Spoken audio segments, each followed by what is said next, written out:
راځو دلته مونږ یوه مربع جوړو داسې په دې شکل باندې. موږ او تاسې پوهیږو چې په مربع کې د ټولو ضلعو اوږدوالی سره څنګه وي؟ مساوي وي. دا هم اکس ضلع ده، دا هم ده، او دا ټول قیمتونه سره مساوي دي. همدارنګه موږ پوهیږو چې څلور واړه زاویې څه شی دي؟ قایمه دي. اوس پوښتنه دا ده چې آیا د یوې مربع د ضلعو اوږدوالی د دې د مساحت سره متناسب دی او که نه دی؟ ویډیو ودروئ، د دې د حل کولو کوښښ وکړئ چې آیا د مربع د ضلعو اوږدوالی د دې د مساحت سره متناسب دی او که نه دی. نو دې د معلومولو لپاره راځو دلته یو جدول جوړو. دلته لیکمه د ضلع اوږدوالی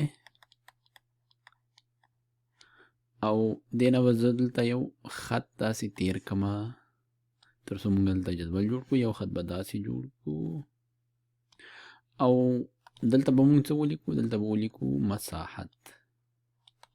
نو دې ته به ولیکو د دې مساحت څه شی کېږي؟ مساحت کېږي اکس ضرب اکس، یا دغه یوه ضلع چې مربع کو اکس ضرب اکس معنا اکس مربع، او دې ضلع اوږدوالی څه شی دی؟ د ضلع اوږدوالی دی یوازې اکس. نو راځو موږ د اکس یو قیمت ورکوو، ګورو چې د دې بیا مساحت څومره کېږي. نو اول به قیمت ورکو، که چیرې د ضلع اوږدوالی یو شي نو مساحت به یې څومره کېږي؟ مساحت به شي یو ضرب یو، دا خپله یو کېږي. که چیرې د ضلع اوږدوالی دوه واحده شي مساحت به شي دوه ضرب دوه، یا دوه مربع مساوي شو له څلورو سره. همدارنګه که چیرې د ضلع اوږدوالی درې شو مساحت به شي درې په دریو کې نهه، یا درې مربع مساوي کېږي له نهو سره. او موږ کولی شو دلته نور قیمتونه هم ورکړو، خو اوس دپاره زما په نظر همدومره بس دی. دا موږ ته ښودلی شي چې آیا دا دواړه سره متناسب دي او که نه دي.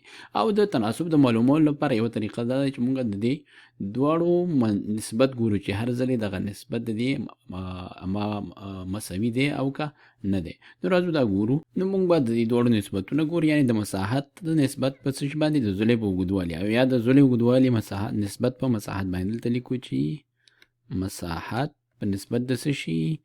د ضلع اوږدوالی. دا به اوس مونږ د هر یو حالت کې ګورو. دې لپاره زه راځم دلته یو بل کالم جوړوم داسې، او دې ته به نوم ورکوو څه شی؟ مساحت پر د ضلع اوږدوالی. نو راځو اوس ګورو. دلته مساحت یو دی، ضلع اوږدوالی یو دی، یو پر یو دا مساوي کېږي له یو سره. دلته راځو مساحت څلور دی، د ضلع اوږدوالی دوه دی، نو څلور پر دوه دا مساوي کېږي له دوو سره. دلته موږ ته معلومه شو چې دغه نسبت د دې ترمنځ ثابت نه دی، دې ته ورتګ ته اړتیا هم نشته، خو که ورم شو نهه پر درې به مساوي شي له دریو سره. نو په هر حالت کې، په ټولو حالتونو کې د دې ترمنځ دغه مساحت او د ضلع اوږدوالي ترمنځ نسبت ثابت نه دی. نو موږ وایو چې دا سره څه شی دي؟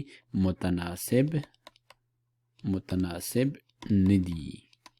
او دا موږ دلته کتی هم شو چې د دوی نسبت مساوي دی خپله د ضلع اوږدوالي سره. او د ضلع اوږدوالی چې څنګه بدلیږي دا هم ورسره بدلیږي. اصل کې دا که چیرې دا اکس وي دا اکس مربع کېږي، نو دوی نسبت به اکس مربع پر اکس شي. نو اکس مربع چې په اکس باندې وي شو، دلته بیرته پاتې کېږي اکس. نو اکس هر ځلې بدلیږي، نو دلته به دا قیمت هم بدلیږي، ثابت نه پاتې کېږي. نو ځکه وایو چې دا متناسب نه دي.